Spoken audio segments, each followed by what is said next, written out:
Good afternoon, guys.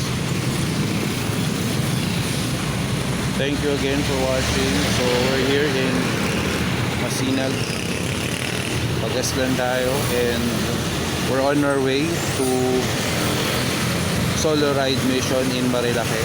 So come on, let's go.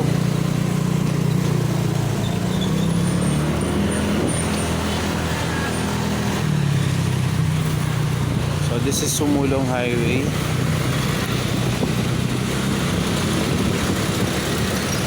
And ang tinutumbok naman ito is Marilake.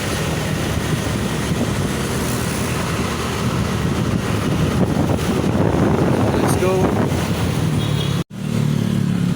Dito na tayo ngayon sa Marilake. So kwento ko lang, kanina lang sa mapapakiramdam ko, pero ngayon okay na ako. Then naisipan ko lang mag-rides. And ito kasi yung way of relaxation ko din. So isa rin sa mga pinakamagandang nadaanan natin itong Marilake.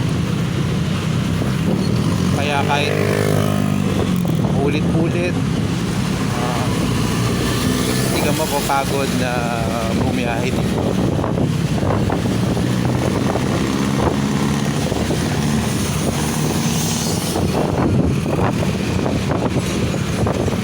Tingnan natin kung saan tayo makakarating. Kung titingnan nyo, maganda pa rin talaga ang kalsada dito. Kasi buong biyahe nyo makikita nyo na very minimal yung mga lubak. Kung i-compare mo sa pagpunta ka sa north or pupunta ka sa south, so marami ka pa rin madadaanan na lubak. Dito maganda yung kalsada. Simula dun sa baba sa may Marikina, maayos ang kalsada. At syempre bihira or hindi ka rin matatraffic dito. So very relaxing talaga ang biyahe. So tuloy lang tayo. Magandaan din dito, palayo ka ng palayo, pakonti na rin ng pakonti yung mga sasakyan na makikita mo. So karamihan din man dito mga motor, yung mga nagra-rides, grupo-grupo sila. So make sure kung babiyahe kayo dito, lalo na kung gabi, kompleto gamit nyo. Siyempre bukod sa walang ilaw dito, kung masiraan ka, kailangan may gamit ka rin, or pinakamaganda may kasama ka.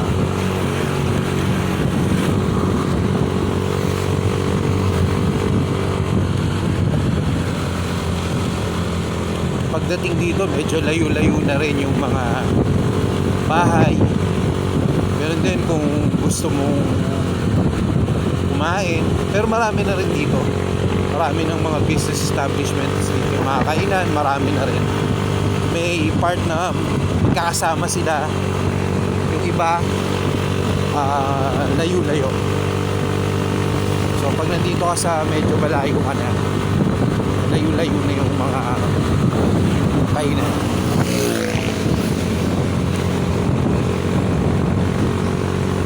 Siyempre yung gasolinahan malayo din. Kung meron man dito, siguro sa araw sa mga bahay-bahay, mga nagbebenta ng mga or bottle sa mga tindahan. Kaya make sure na check natin lahat kung mahalin natin gas, langis, hangin bago tayo bumiyahe dito. So kita nyo ang ganda ng daan, diba?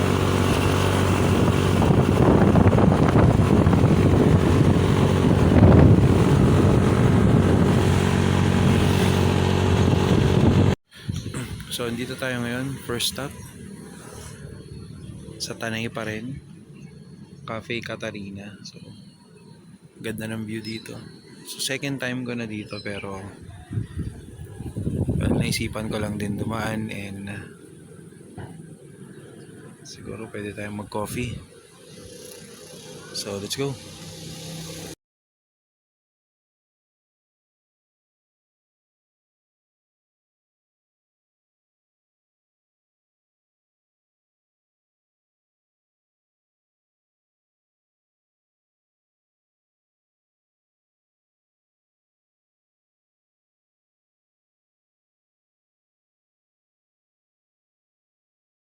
So, yun na. Tapos lang natin mag-coffee at kumain. So, ito yung view dito.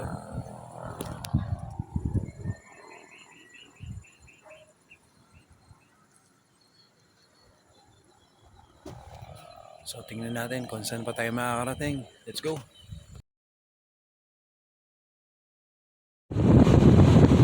So, yun nga. Hanggang kilometer 90 na lang muna tayo sa boundary sa may Quezon, Infanta.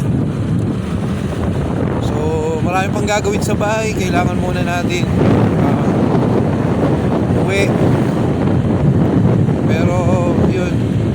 Ganda naman ang naging biyahe natin. Next time, mas malayo pa yung pupuntahan natin. So, hanggang doon lang muna. So, paalala lang ulit sa mga nagra-rides. Siyempre, ingat tayo palagi. Isipin palagi natin na may naghihintay sa atin sa bahay pag-uwi natin. Kung may mga inunahan tayo or parang nakikipagkarera, hayaan na lang natin. Ganun din kahit may mga minsan may mga bubusinahan ka or parang yayabangan ka. So ang tendencies, unahan din natin siya. So hayaan lang natin yung mga ganun. Sa isipan lang natin, nag-rides tayo para rin naman, para lang sumaya tayo at hindi para magpasikat sa iba. And yun nga, isipin natin, may naghihintay sa atin pag-uwi ba. Tuloy natin tong mga rides natin. Next time may makakasama naman ulit. And paplanuin ko kung saan yung next destination. So purpose ko lang din naman dito is paalala ko yung mga ginawa ko, mapapanood ko, matatawa ako. Pag naaalala ko yung mga napuntahan ko, siyempre makikita mo, dinaanan ko pala to or mga ganun. Magandang experience din talaga pagka nagra-rides ka. So lang, tuloy natin to. Go!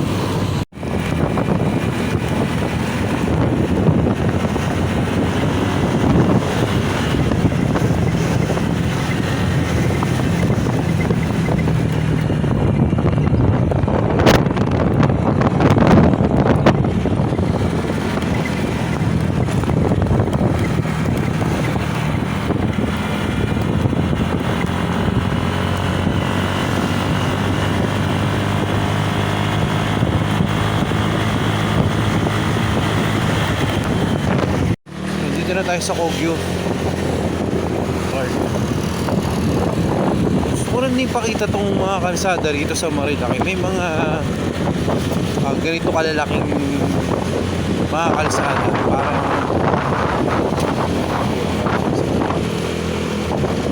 10 lanes. So kung lahat lang ganito, napakaluwag pero napakarami. Tapos biglang magkakaroon ng bottleneck na ganito. So pag natuloy na talagang na-widening lahat, sarap siguro dumaan lalo dito.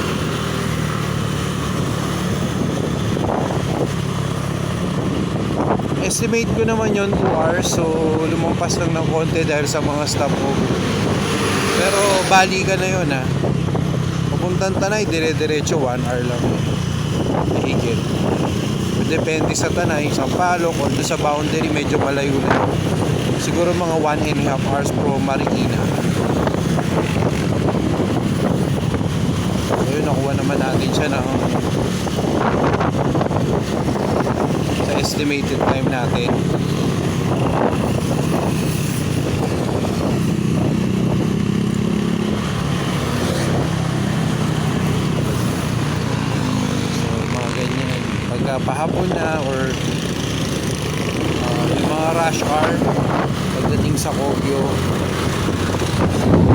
nangyayari pa rin siya, marami pa rin, magkakaroon pa rin ng traffic.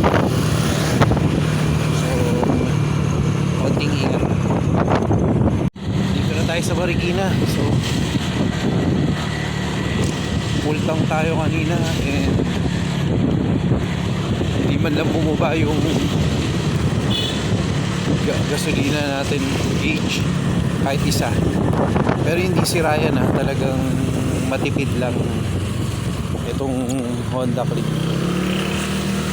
And sa unang yan, bago siya mabawasan medyo matagal. So sa unang ano lang, pero matipid talaga siya. Subok na to.